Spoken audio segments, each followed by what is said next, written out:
sy atsika fa ny fahasoavan'Andriamanitra miaraka amintsika. Isika fa ny fahasoavan'Andriamanitra miaraka amintsika no ijoatsika sandrivaky sy asantsika miaraka aminy. Ny fianakaviana no taniketsa ipoiran'ny vocation. Déploie ton cœur et viens nous sauver.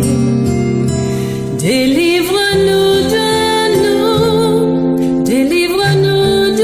tout. Fa sisika tokoa fa ny fahasoavan'Andriamanitra miaraka amintsika. Sisika fa ny fahasoavan'Andriamanitra miaraka amintsika no ijoatsika sandrivaky sy asantsika miaraka aminy.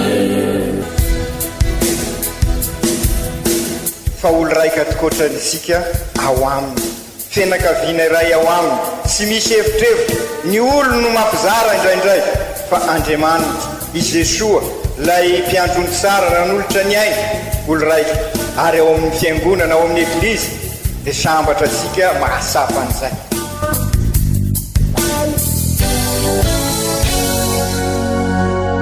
Olo araiky atsika atambatry ny fanahy masina kamiray, olo araiky ao amin'ny Kristy. Fandaram-pampianarana iarahanao amin'ny son excellence Monseigneur Benjamin Marc Caramarson eto amin'ny radio Fagniry.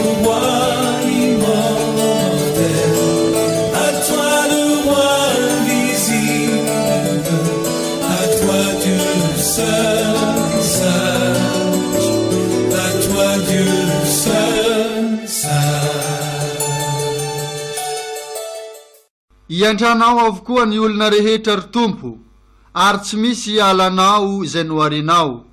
Rehefa mibebaka ny olombelona, dia ahodinao ny masonao tsy hijery ny fahotany, ary avelanao ny adisoany satria Tompo Andriamanitra ianao.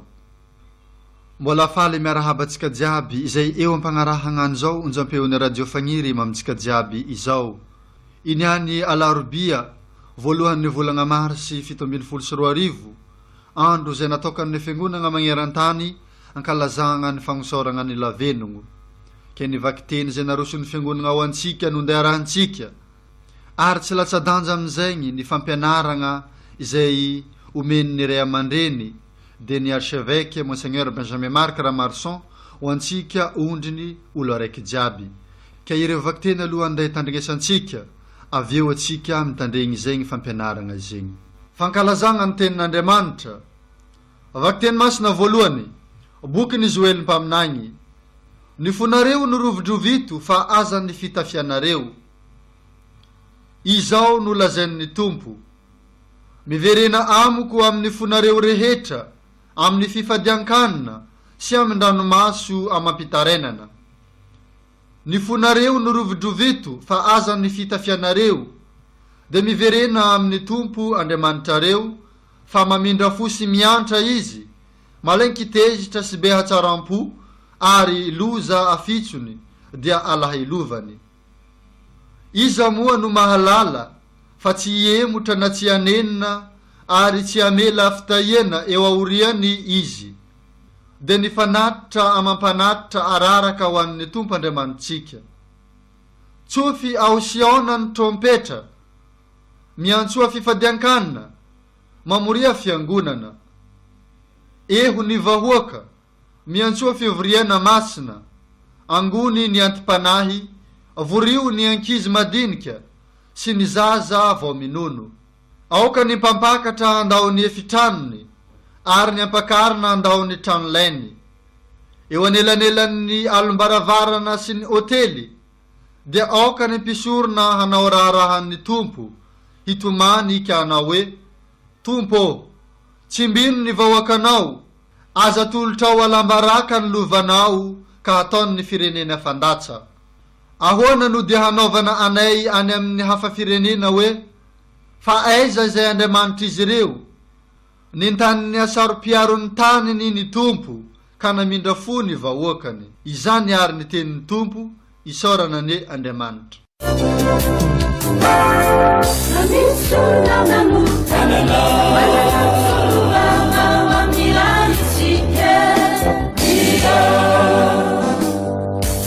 Yesu Kristi ilai mala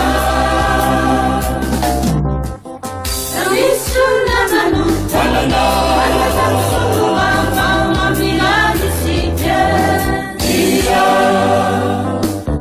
Yesu Kristi ilai mala Iyang sama itu bersama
Fuda utani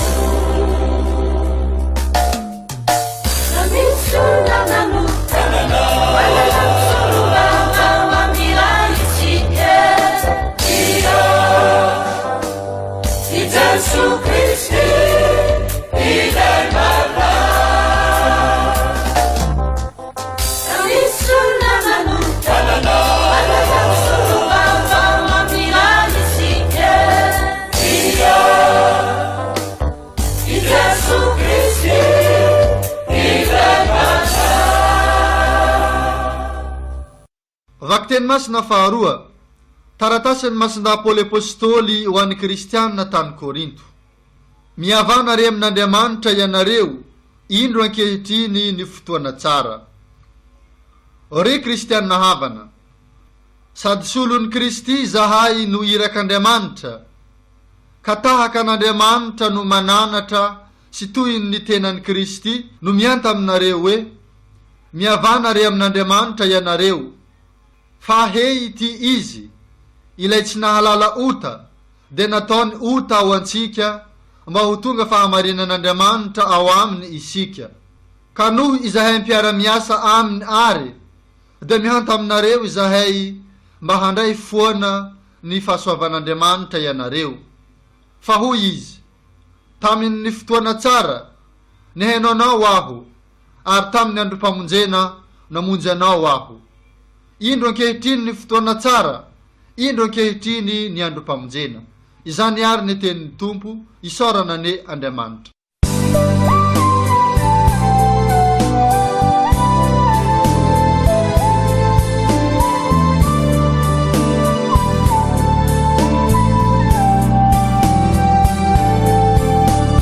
Nitenina Tompo, Tompo fahiruku, nilalana orirayo ninayane.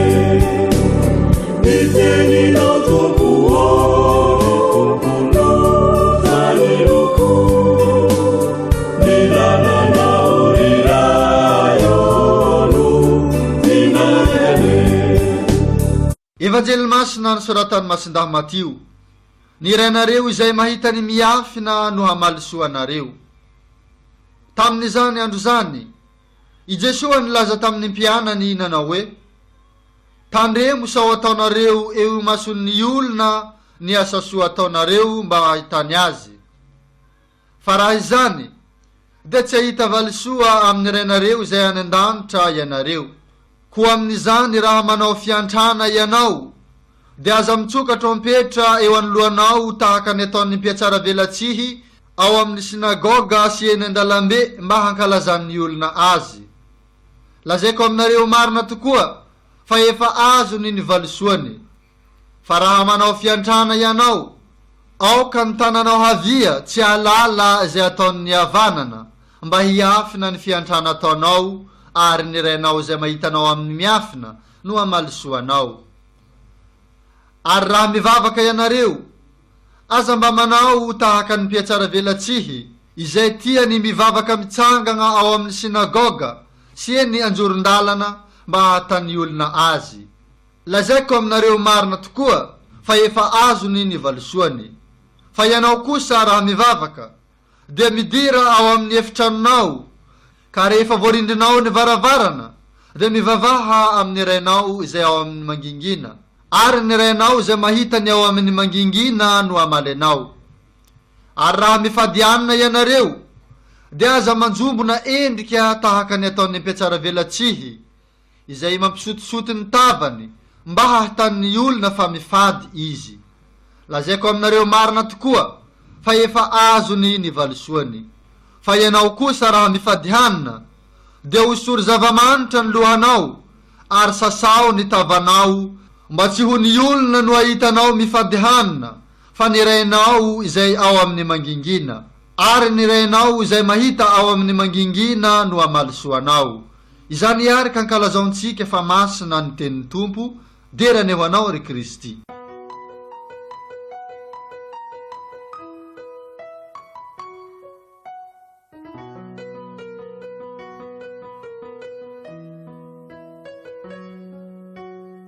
Ry kristianina havana, amin'izao alarobia ny lavenina izao no fotoana lehibe, vanim-potoana lehibe hoentisika miomana amin'ny paka fandalovana, miala amin'ny rasy, miditra amin'ny sara, miala amin'ny fahafatesana, miditra amin'ny fiainana, miala amin'ny fahotana, miditra ao amin'ny fiadanana, ary dia atombokasika amin'izao alarobia voalohan'ny volana marsa zao, volany masinda Josefa no anomboasika ny karemy.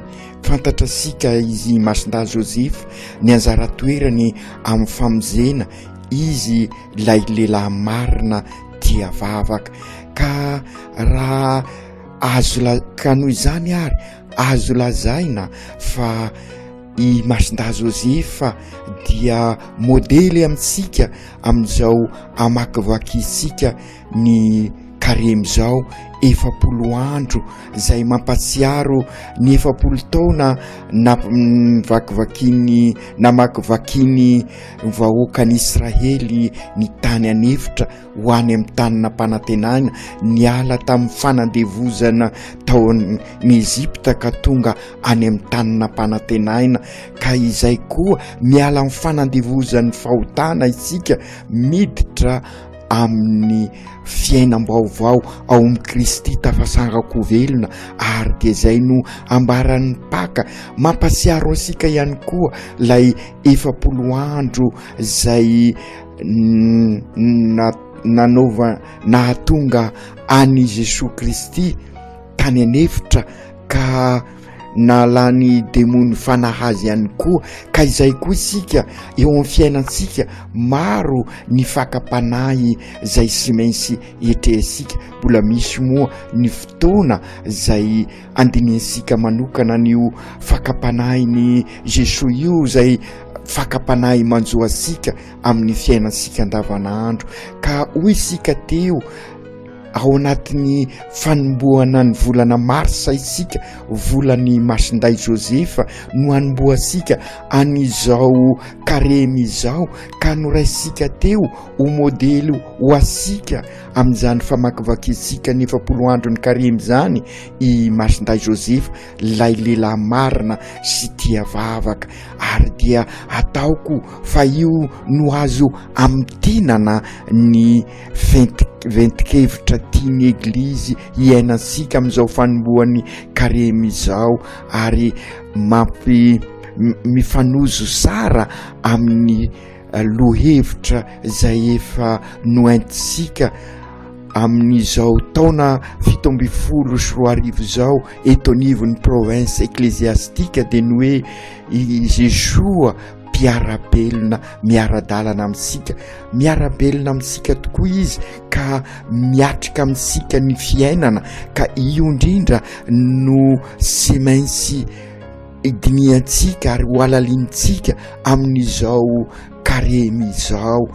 Ady sady dia ho isika ny fiainantsika, ady amin'ny rasy ary dia makany amin'ny tena fiainana, dia ny fiainana kristianina, zany hoe fiainana ny Kristy, satria ny teny hoe kristianina avy amin'ny Kristy, Kristy mpiarabelona amintsika, miaradalana amintsika.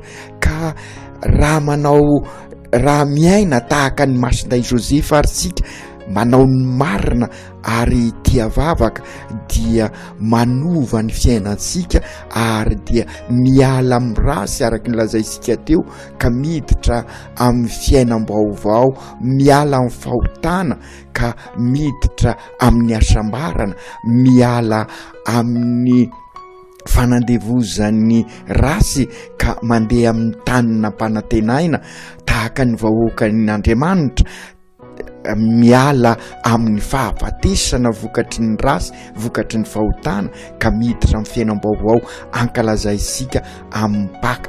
Ary dia izay no tiany eglizy ambara amin'ny lavenina, manositra lavenina, fahafatesana zay vovoka, ary hosorona amin'ny andritsika zay vovoka zay, kanefa sarovi ny tenin'ny pretra, mibeba ary minoany evanjely, mibeba manao ny marina izay, ary ny marina no mahendry atsika hoy ny fampianarana amin'ny sekolosika, ary ny marina no maha-olonafaka asika. Ary zay ny dikany hoe mibebaka, manao ny marina, miaina tahaka ny Kristy. Ary inona moa ny ahafahasika miaina tahaka ny Kristy? Dia ny fiainoansika ny evanjely, raha mino ny evanjely sika mivelona ny evanjely. Ary dia izay no tiany mivaky teny voalohany ambara amitsika raha miteny izy hoe oka ny fonareo no torotoronina, ny fonareo ny rovorovito fa sy ny akanjonareo sy ny zavatra ity velany sy ny fisarambelatsy zany no katsaina fa ny fosika iova ho fo kristianina, ho fo mamindra fo, manatanteraka ny asa ny famindrapo na ara-panahy zany ny ara-batana ary manaza ny tontolo iainantsika mba ivelarasika ao anatin'ny fiainana feno fanantenana ambaran'ny maiso ka hokarin'ny fosika no diovysika maro isika na verimberitsika matetika zay maro ny encombrement ao amin'ny fosika kararotsika ary izao karemy zao efapolo andro zao mba anesorasika ireo encombrement vokatry ny fitiavatena, vokatry ny lainga fitapitaka, vokatry ny fo be fo zay lolopo manapotika asika ireny avinavina ireny ary dia izay no sy maintsy ialasika fa ny fifadiakanina tena izy dia isika manorina fiainana ao amin'ny tompo ary araky ny lazainy zany hoe manatanteraka ireo asa fito ny famindrapo ara-panahy sy ny asa fito ny famindrapo ara-nofo ary dia miezaka isika amin'izay araky ny afatry ny masindahapoly ao amin'ny vakiteny faharoa amin'ny taratasy ny ho an'ny kristianina tany Korinto taratasy faharoa toko 5 dia milaza izy fa solontenan'ny Kristy zahay no mianso anareo, zao no fotoana tsara, zao no andro tsara, izao vanim-potoanany karemy zao noka hiavana amin'Andriamanitra isika, zany hoe hiverina ao amin'Andriamanitra lay fosika mba sy ho akombore ka hiavana amin'Andriamanitra sy amin'ireo mpiarabelona ary amin'ny tontolo iainana zany hoe anao fiainana feno fahamarinana mampanjaka ny rarina manao ny fihavanana tena izy sisy fiasaram-belasy ary ampanjaka ny tena fifankatiavana hikasaka ny soa anompo ny namana ary anao hikasaka mandrakariva ny fiombonana ary dia amin'ny alalan'ny vavaka izay hitanareo ireo asa telo zay tiany fiangonana iainasika amin'izao vanim-potoanany karemy zao de sinina zany fa ny vavaka sisy miasara velasy fa tena vavaka ao anatin'ny fahamarinana tokoa ary ny asa fiantrana lay nilazaisika teo le asa fito ny famindrapo ara-panahy, ny asa fito ny famindrapo ara-nofo ary ny fanazana ny tontolo iainana ary raha ny mivavaka ara-panahy anatin'ny fahamarinana tokoa sy anatin'ny fiasaravelancy dia izay tokoa no ataosika anatanteraka ny asa soa hiezaka hivelona ny tena fivavahana marina sisy fiasaram-belasy zany hoe hiezaka hiombona amin'Andriamanitra satria nizay ny vavaka miombona aminy amin'ny ataosika rehetrarehetra zay le lazaisika hoe mandray communion miombona am' Jesosy ka raha miombona am' Jesosy sika de miombona eo amin'ny mpiarabelona de izay ihany koa ny asa fahatelo fifadiakanina ny fifadiakanina voalaza io marina tsy miova ny lalan'ny eglizy fa ny tena hifadiasika dia ny fanaovasika ny kiposika ho Andriamanitra zany hoe ny anina rehetra de ataosika io no faratampony hivelomasika ny fifadiakanina tadiavin'Andriamanitra izany dia sy fifadiakanina miasara velasy fa fifadiakanina mitodika amin'ny fanasoavana ny hafa ary de zay niezaky ny karemy vavaka asa fiatrana fanaovana soa, fifadiakanina ho aintsika manasoa ny hafa ary dia anasoavasika ihany koa ny mpiarabelona amintsika. Amakivaky n'ity karemity ary zahay ro Jesosy tompo, hitondra anay any amin'ny paka fankalazana ny fisanganako velona ianao nandresiny rasy, ka mpio ary zahay ny fahasoavanao anampy anay, ka ireo zavatra rehetra miakombore ny fonay ane hoesorinay, ka mba ianao no anjaka ao aminay, ka amin'izay ny vavaka ataonay de tena vavaka sisy fiasaram-belasi, ary ny asa soa ataonay dia sisy fiasaram-belasi fa asa soa ao anatin'ny fitiavana sy misy takalo mamaim-pona vokatry ny fitiavanao anay, ary ny fifadiakanina ataonay sy fifadiakanina miasara velasi fa fifadiakanina anampy anay amolaka ny tenanay ka iombona aminao amin'ny alalan'ny vavaka, ary amolaka ny tenanay ka ampisokatra ny fonay amin'ireo mpiarabelona aminay, ka nao asa soa zahay.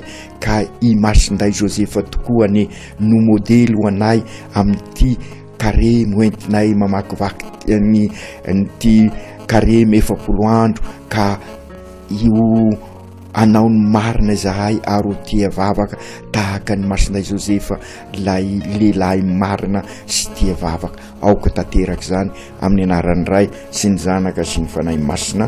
Amen.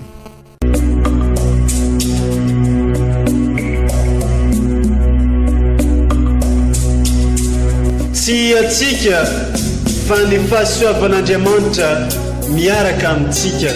Isika fa ny fahasoavan'Andriamanitra miaraka amintsika, no izoatsika sandrivaky, sy asantsika miaraka aminy. Ny fianakaviana no taniketsa ipoiran'ny vocation.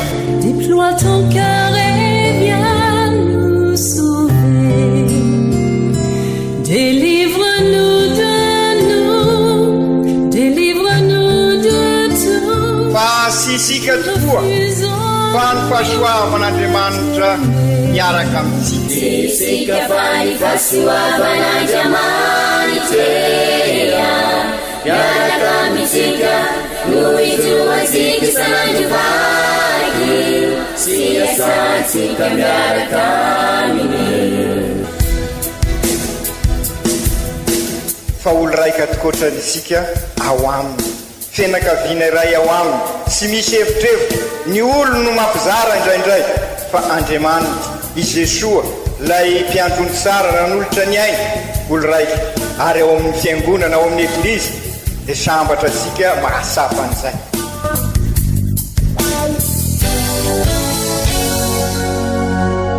Olo araiky atsika atambatry ny fanahy masina kamiray, olo araiky ao amin'ny Kristy. Fandaram-pampianarana iaranao amin'ny son excellence Monseigneur Benjamin Marc Caramarson eto amin'ny radio Fania. À toi le roi invisible, à toi Dieu seul.